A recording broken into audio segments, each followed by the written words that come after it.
Hello and welcome to this videocast for subscribers to davidicke.com.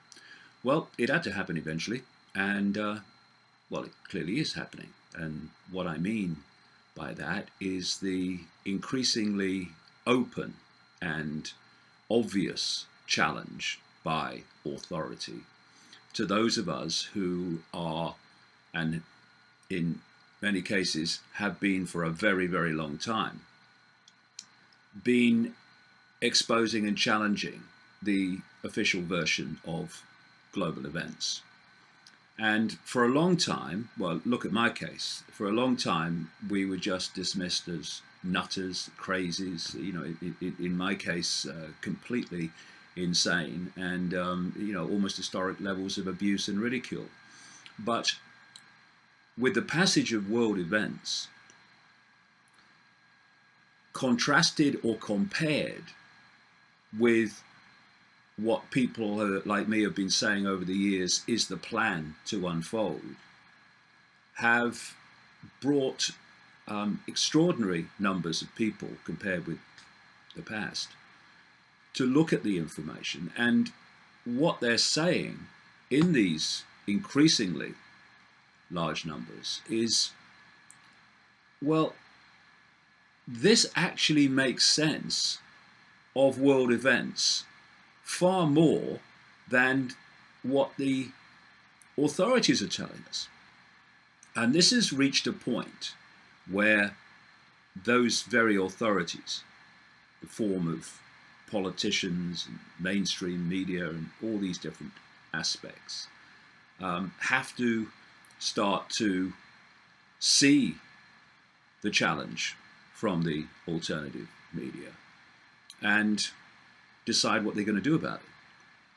And those decisions have been made clear in very recent times with the speech at the United Nations by the British Prime Minister David Cameron, in which he equated ISIS with non-violent conspiracy theorists, basically. On the face of it, the remark was idiocy, kind of idiocy with which people like Cameron have become obviously very well associated.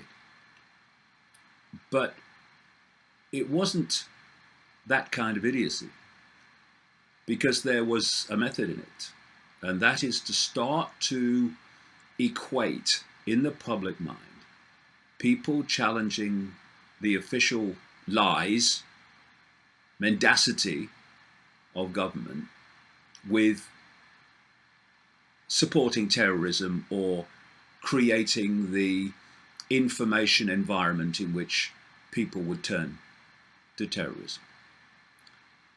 And you can expect a lot more of this. These are just some of the opening shots. I'll get to what Cameron said as we go along. And you can also expect more and more efforts to undermine, discredit, and altogether turn people against people like me and others, some of whom have been putting this out for decades now. And I guess the best example before Cameron's speech, this very recent, in these very recent days, was what was said in a paper by one of what they call Obama's czars. This was a bloke a few years ago now called Cass Sunstein, and here's a report of what he'd like to do in relation to the subject we're talking about. Headline: Top Obama czar infiltrate all conspiracy theorists. Presidential advisor wrote about crackdown on expressing opinions. And it was what's described here as a lengthy academic paper. And Sunstein, the regulatory czar, does that mean he's regular? I don't know, maybe. And he argued that the US government should ban conspiracy theorizing. So you are in, you are deeply in to the world of 1984 and the whole Orwellian state of speech crime and thought crime. So he argued, and this is what this whole Cameron speech is about, and also the measures announced by the Home Secretary Theresa May at the Tory Party conference this week. This is what they are leading to and seeking to introduce. So let's just go through a few of these things. Among the beliefs that Sunstein would ban is advocating that the theory of global warming is a deliberate fraud. Well, it clearly is. And the evidence is overwhelming that it is. And it's a creation to justify the transformation of deindustrialization of global society. And to bring in something called Agenda 21. Google that if you're not aware of it. It'll blow your mind. Sunstein also recommended the government send agents to infiltrate, quote, extremists who supply conspiracy theories. See, this is the way the perception deception works. You hijack the definition of words and terms. So the government, even though it's terrorizing, bombing, slaughtering millions and millions of people in engineered wars and engineered famines and all this other stuff, engineered terrorism. Despite all that, the government's is the reference point for morality and the reference point for moderation. No matter how extreme they are, they're the reference point of moderation. And so you have this garbage that's trotted out by these people like Cameron and Obama, where they talk about American values. We're safeguarding American values. We are coming from a point of British values. Well, both America and Britain have been bombing the shit out of people throughout modern history. And it doesn't matter because they're the reference point. So the idea is that because they are that reference point of morality and balance and peace and justice, that anyone that challenges them, exposes them for the liars, frauds and psychopaths that they are, is an extremist. Well, Big Brother moves on again this week, or more like Big Sister in Britain, in the form of Home Secretary Theresa May, who has announced more anti-terrorism measures. And you'll remember in the wake of 9/11 in North America, Britain and other countries, a great swathe of anti-terrorism legislation came in which the definition of what was meant by terrorism, terrorists, terrorist activity, was so ill-defined and so lacking detail in the definition of what the law was targeting, that those laws could be used across the society in general. And they were, and they have been. We have had some extraordinary examples of the way in Britain that anti-terrorism legislation has been used to keep surveillance on people and be used against people who are absolutely nothing to do with terrorism. I'll give you an example. One local council used anti-terrorism legislation to keep surveillance on a couple to make sure that they did live in the catchment area of the school that applied for their child to attend. And this is what has been going on. And so when something comes out and someone makes a speech like Theresa May this week and says, you know, these are new laws against terrorism, terrorist activity, or this new word now, laws against extremism, define extremism. Exactly.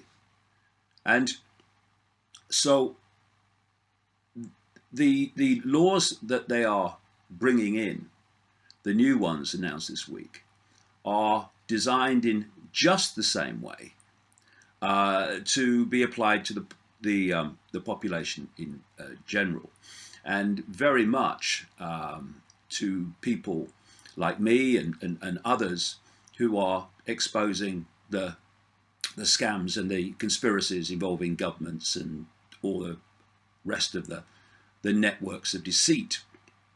And I'll get into that as we go along. And, you know, when you look at this whole kind of subject area, what's happening in Ferguson, Missouri with the protests, which of course have gone nationwide in the United States and even manifested in London too. And so it's vital that we see how the dots connect, to see how the scam is unfolding, to take away more and more and more of our basic freedoms for free expression, free speech, free perception, and free opinion. All these are being targeted by anti-terrorism legislation. And this is a newspaper report on Theresa May's stuff this week. Universities will have to ban hate preachers from speaking on campus under a crackdown unveiled yesterday by Theresa May. Once again, we're looking for definitions. What defines a hate preacher? Some of it can be obvious. They're preaching hatred against people and preaching violence against people and war against people. Yeah, you can see that. But unless it's absolutely defined, you can then start to widen that. So governments say, well, this person exposing this politician or exposing this scam and conspiracy within government is preaching hatred against government, hatred against government ministers. And it could very easily be widened to do that, and is. I mean, the examples are there endlessly from previous legislation claiming to be against terrorism. Schools, colleges, prisons and councils will also be ordered to put in place anti-extremism policies. Okay, define extremism. Again, well, you can define it in a small area, although they don't, but then you can widen it. Well, is someone who says 9/11 was an inside job, are they extremists? Well, that's the idea, to move this and use this legislation to bring about a situation where that is precisely the case. So conspiracies and exposing conspiracies, having an opinion about conspiracies, will eventually be considered extremism and thus banned. This is where it's leading, and this is why we need to keep our eyes right on the ball with all this, because it's very clear, and there are past precedents, like I say, that show that this is just the foot in the door. It's not where it's meant to stay.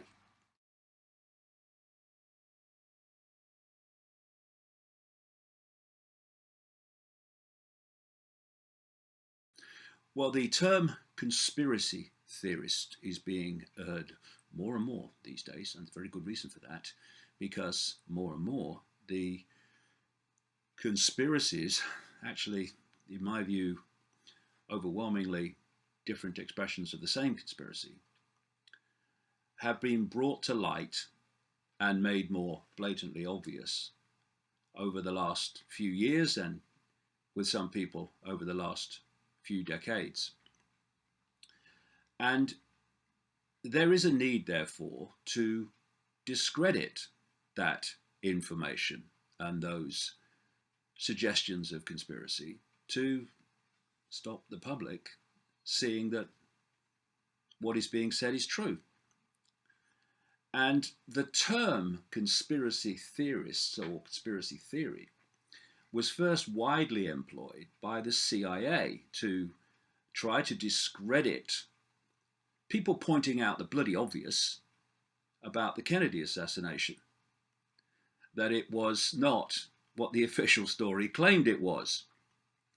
And in fact, the official story was so ludicrous that it demanded unthinking, unquestioning, slavish innocence from the public in the ludicrous belief that authority would never lie to you, particularly over the death of a president. All that was necessary for the official story to be believed and to stand up. And so, in the face of trying to sell such a ridiculous theory, the idea was to just target those that were saying the obvious, that the official story was ridiculous. And so the term conspiracy theorist started to be widely used. And of course, since the Kennedy assassination, and particularly in more recent times, starting around the early 1990s and more to present day, evidence has been uncovered of endless hidden in the shadows conspiracies and manipulations to direct the world in particular ways. And so the old favourite, the old standby conspiracy theorists has been used as a weapon of propaganda to try to elicit by reflex action a dismissal of any evidence once the purveyor of that evidence is dubbed a conspiracy theorist. And this has gone on in the face of the most obvious evidence of conspiracies of many various kinds, which overwhelmingly, as I say, I would say are different expressions of the same one conspiracy. And so it was such a pleasure and so nice to read an article in the Telegraph newspaper in Britain, or at least on their website, that's where I saw it, by a guy called Alex Proud. And it's a very balanced article, and hands up to him for that. And it's headed, "Perhaps the world's conspiracy theorists have been right all along." Hallelujah.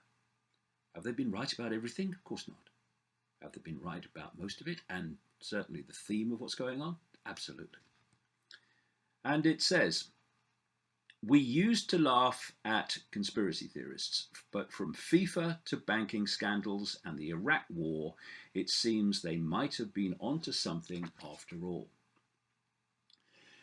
He says you'd have your mate who, after a few beers, would tell you that the moon landings were faked, or that the Illuminati controlled everything, or that the US government was holding alien autopsies in Area 51. And you'd be able to dismiss this because it was all rubbish, he says. He goes on, "It's true that there was always the big one, which wasn't quite so easily dismissed. This was the Kennedy assassination. But here you could be fairly sure that the whole thing was a terrible, impenetrable, murky morass.